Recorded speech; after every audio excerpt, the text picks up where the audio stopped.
សប្បាយហើយអស់អ្នកណាដែលរកបានប្រាជ្ញាហើយអ្នកណាដែលខំប្រឹងទាល់តែបានយោបល់បិទការដែលបាននោះពិសេសជាងបានប្រាក់ទៅទៀតហើយកម្រៃអំពីនោះមកក៏ប្រសើរជាងមាសសុទ្ធផងប្រាជ្ញានោះ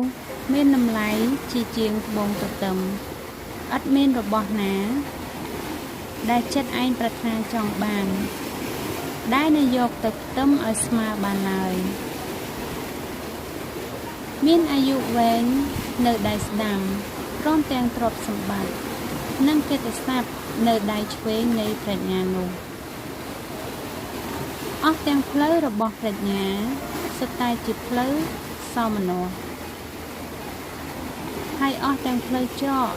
នោះក៏ជាសេចក្តីសុខដែរប្រាជ្ញាជាដើមឈើនៃជីវិតដល់អស់អ្នកណាដែលចាប់យកបានហើយអស់អ្នកណាដែលកាន់ភ្ជាប់ក៏សប្បាយហើយព្រះយេហូវ៉ាបានប្រតិស្ថានផែនដីដោយសារប្រាជ្ញាក៏បានតាំងផ្ទៃមេឃដោយសារយោបល់ដែរដោយសារព្រះតម្រិះទ្រង់នោះអស់ទាំងទីជម្រៅបានធ្លាយចេញ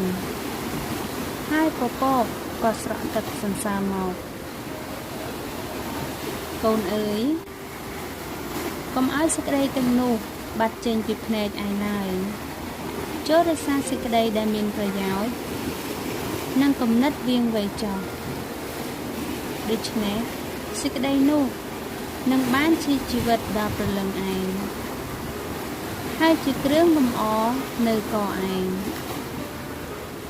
នោះឯងនឹងបានដើរតាមផ្លូវឯងដោយសេចក្តីសុខហើយជើងឯងនឹងមិនជំពប់ឡើយកាលណាឯងដេកទៅនោះនឹងគ្មានភ័យខ្លាចអ្វីសោះឯងនឹងដេកទៅហើយលក់ស្រួលកុំឲ្យនឹកខ្លាចក្រែងលមានហេតុភ័យកើតមកឆាប់ភ្លាមនោះឡើយក៏កុំឲ្យខ្លាចការហិនវិនាសរបស់មនុស្សអាក្រក់ក្នុងការដែលកើតមកនោះដែរបិទព្រះយេហូវ៉ាទ្រង់នឹងបានជាទីទុកចិត្តដល់ឯងទ្រង់នឹងរក្សាជើងឯងមិនឲ្យត្រូវជាប់ឡើយកាលណាឯងមានកម្លាំងដៃអាចធ្វើគុណឲ្យអ្នកណាដែលគួរផ្ដល់ឲ្យនោះកុំឲ្យបង្ខាំងទុកឡើយបើកាលណាឯងមានរបស់អ្វីនៅចិត្តឯងដែលអ្នកចិត្តខាងត្រូវការនោះកុំឲ្យនិយាយឡើយថាទៅសិនចុះស្អែកសិមមកនោះខ្ញុំនឹងឲ្យកុំឲ្យបង្កើតការអាក្រក់ទាស់នឹងអ្នកចិត្តខាងឯងដែលអាស្រ័យនៅចិត្តដោយសុខសាន្តនោះឡើយបើមនុស្សណាមិនបានធ្វើប្រទោសដល់ឯងនោះកុំឲ្យតតាំងនឹងគេដោយឥតហេតុឲ្យសោះកុំឲ្យច្រណែននឹងមនុស្សច្រឡោតឡើយក៏កុំឲ្យរើសយកផ្លូវប្រព្រឹត្តណាមួយរបស់គេដែរត្បិតមនុស្សវាជាទីខ្ពើមឆ្អើមដល់ព្រះយេហូវ៉ា